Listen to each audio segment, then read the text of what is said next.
Carmen, según el informe mundial sobre libertad de prensa elaborado por Reporteros Sin Fronteras, que fue presentado esta semana, México sigue siendo el país más peligroso de América Latina para hacer periodismo. ¿Quiénes están detrás de la violencia y cómo se puede hacer periodismo bajo esas presiones? Este informe de Reporteros Sin Fronteras efectivamente coloca a México en esta circunstancia.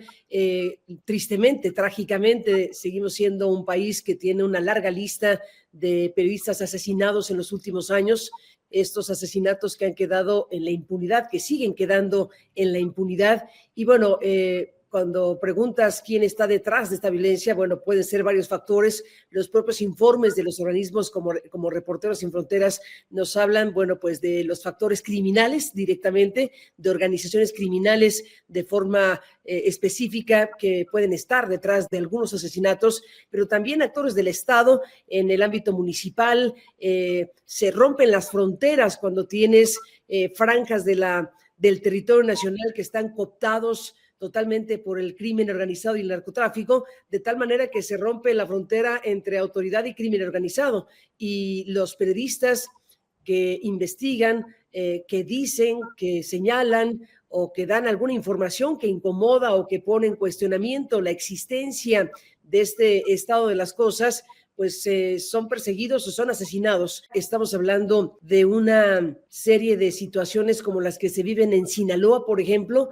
en donde con la entrega o captura o lo que haya sido del capo de capos, el Mayo Zambada, hace algunos meses, bueno, se desató una lucha fratricida entre los grupos que se disputan precisamente el control de este poderoso cártel, más sus confrontaciones con el otro cártel principal, que es el cártel Jalisco Nueva Generación. Hay elementos y factores de confrontación criminal que dejan a la población, incluyendo a los periodistas, en situaciones de gran vulnerabilidad. Al mismo tiempo, el informe indica que ha habido un deterioro de los factores económicos que inciden en la libertad de prensa. Menciona la concentración de la propiedad de los medios, presiones económicas de los anunciantes, eliminación o utilización discrecional de las subvenciones estatales. ¿Cómo impacta esto en las posibilidades de ejercer periodismo y mantener medios independientes? Todos estos factores son importantísimos. Estamos hablando de un modelo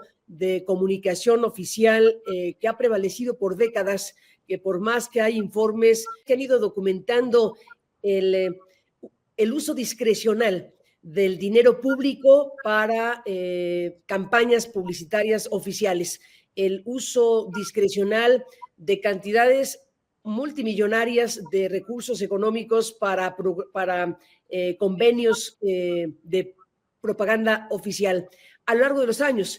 Es verdad que en los últimos años del sexenio anterior al actual se ha reducido sustancialmente el volumen, sigue siendo multimillonario, pero hubo momentos en donde el volumen de recursos para los medios era obsceno y la utilización discrecional del mismo, pues efectivamente atenta contra, pues, las líneas editoriales. Cuando tú tienes el garrote y la zanahoria con dinero público en relación a los medios de comunicación y lo que significa esto, en la independencia de las líneas editoriales, y se trastoca de manera sustantiva lo que sería la decisión editorial de tal o cual cosa, porque hay un convenio que puede estar o no estar según el tratamiento informativo que el medio dé o los periodistas den a el asunto que le importa al gobierno. Estamos hablando de algo que no se ha modificado por más que ha habido iniciativas que incluso han llegado hasta la Suprema Corte de Justicia, pero hay una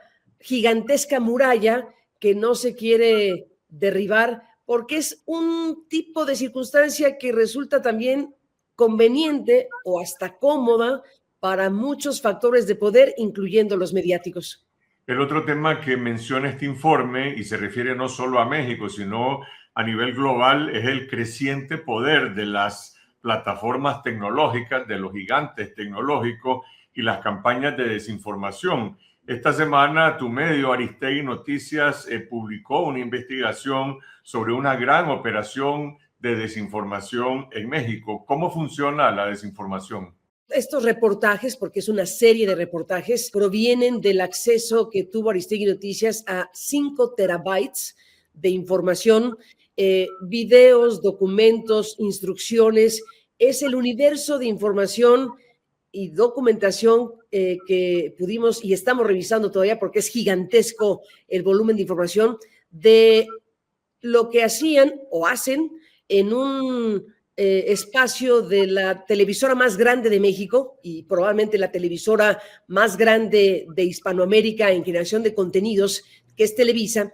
Esta serie la hemos llamado Televisa Leaks, y en Televisa Leaks se está mostrando los casos más rotundos de cómo se puede fabricar una noticia, cómo se puede generar una campaña en contra de alguien para destruir su reputación, cómo se puede hacer tal o cual cosa desde esa oficina con gente trabajando ex profeso en las instalaciones de la televisora, en un lugar al que le llaman Palomar, porque estaba en la parte superior de Televisa Chapultepec. Ahí mismo personas contratadas por la televisora pues se han dedicado a hacer eso, y lo que tuvimos acceso fue a toda la maquinación, las maquinaciones que a lo largo de los años se fueron presentando para incidir en la opinión pública, para generar contenidos manipulados, fabricados, algunos de ellos. En casos extremos, déjame detener en un caso que nos ha impactado muchísimo, que fue la escenificación en donde los propios actores de Televisa, según esta información de los 5 terabytes, actuaban ellos mismos un video en donde se hacían pasar como la madre y el padre de una presunta víctima de una violación a una menor de edad por parte de otro menor de edad, que era el hijo de un magistrado con el cual había un conflicto de cierto tipo, y entonces había que aniquilar a ese magistrado, el magistrado Camero, que por cierto murió de cáncer después. Ese magistrado Camero fue acribillado desde mecanismos de esta naturaleza, y en Televisa Leaks se puede observar, porque tenemos toda la información a través de los 5 terabytes, cómo es que se discutió, cómo lo iban a hacer, cómo lo actuaron, el ensayo, todo está grabado, y luego cómo quedó la campaña. Todo eso, o bien cómo se hicieron campañas para favorecer a un ministro de la Suprema Corte de Justicia para que llegara a la presidencia del máximo tribunal de justicia del país, cosa que se logró. El expresidente de la Suprema Corte de Justicia, Arturo Saldívar, fue favorecido por la televisora. Es un escándalo monumental que requeriría una atención de los medios mexicanos. Hay un silencio escandaloso, hay un silencio estruendoso de la parte más grande de los medios tradicionales, y una gran discusión en las redes sociales, una gran discusión en YouTube, en Facebook, en TikTok. Ahí está Televisa Leaks a todo lo que da. Pero en los medios, en las primeras planas tradicionales, Televisa Leaks no existe.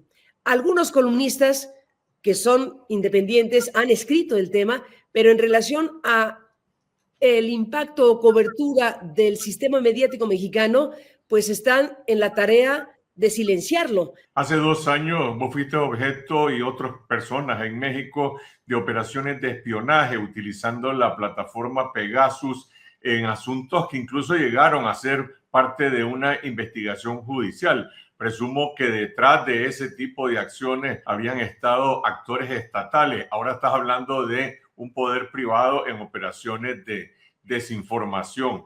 ¿Estas campañas son paralelas entre poderes privados, poderes estatales, o tienen que ver con la misma raíz? Al final tiene que ver con la misma raíz. Al final muchas de las cosas convergen. En el caso del espionaje de Pegasus, en donde también queda claro que México, el gobierno que por mucho abusó de la utilización de esta herramienta tan intrusiva, tenemos información muy clara que se publicó, te acordarás, del proyecto coordinado por Forbidden Stories desde Francia, donde participamos 80 periodistas del mundo. Ese de Pegasus Project fue la posibilidad de tener acceso a 50,000 números a los que tuvo acceso Forbidden Stories, 50,000 números que ingresaron al sistema de NSO, y se presumía que podían ser números contaminados por Pegasus. Se hizo una investigación multinacional gigante para identificar de quiénes eran esos 50,000 números. Se logró identificar a muchos miles, no a todos, pero de esos miles se pudo hacer el forensic para saber cuántos habían sido espiados. De esos 50,000 números del uso de Pegasus en el mundo, 15,000 eran mexicanos. Y era solo un universo determinado de tal fecha. No sabemos en realidad la dimensión, pero por hablarte del tema Pegasus y su utilización en México, ese es un indicador de cómo se llegó a usar numéricamente por miles. Acaba de dar a conocer R3D, esta organización por los derechos digitales, las pruebas judiciales que ha presentado Meta en el pleito judicial que tiene WhatsApp contra NSO por la utilización de WhatsApp para espionaje. Y la mayor parte de esas víctimas o teléfonos impactados por Pegasus son mexicanas. Así que cuando hablas de Pegasus y del espionaje, tristemente, así como el tema de reporteros y la violencia contra los periodistas, en el tema del espionaje, México, triste y llanamente, es un campeón. Para hablar de otra realidad cercana a México, ¿cómo valora el periodismo que se está haciendo en Centroamérica, en Nicaragua desde el exilio, en Guatemala con José Rubén Zamora en la cárcel, en El Salvador bajo el asedio de un presidente autoritario con una gran popularidad como es el caso de Nayib Bukele? Salvador, Guatemala y Nicaragua. Desde luego estoy hablando con uno de los principales periodistas de Nicaragua, que yo aprecio enormemente tu trabajo y todo el trabajo que hace el equipo del que formas parte, porque desde el exilio siguen haciendo su tarea y sabemos de la inmensa dificultad que es ejercer el periodismo en las condiciones en las cuales están ustedes. No solamente es tener que irte de tu país para seguir hablando de tu país, es verte despojado de tu nacionalidad, como lo hizo el señor Ortega y la señora Murillo. Claro, como dijo muy bien el querido Sergio Ramírez, son más nicaragüenses que nunca en este intento de despojarlos de lo esencial. Los han despojado de sus casas. Tú mismo eres un retrato de cuerpo entero de lo que significa confrontarse al régimen o a un régimen como el de Ortega y Murillo, y sabemos de lo que ha sucedido contigo, con tu familia. El caso de la familia Chamorro pues es emblemático, es icónico, y no te voy a decir yo a ti lo que significa hacer periodismo desde estas condiciones, cosa que hay que valorar, apreciar, estimular, porque al final de cuentas es una batalla gigantesca la que se tiene que hacer y la que hacen ustedes a partir de esta situación. En el caso de Guatemala, pues tenemos esta dualidad.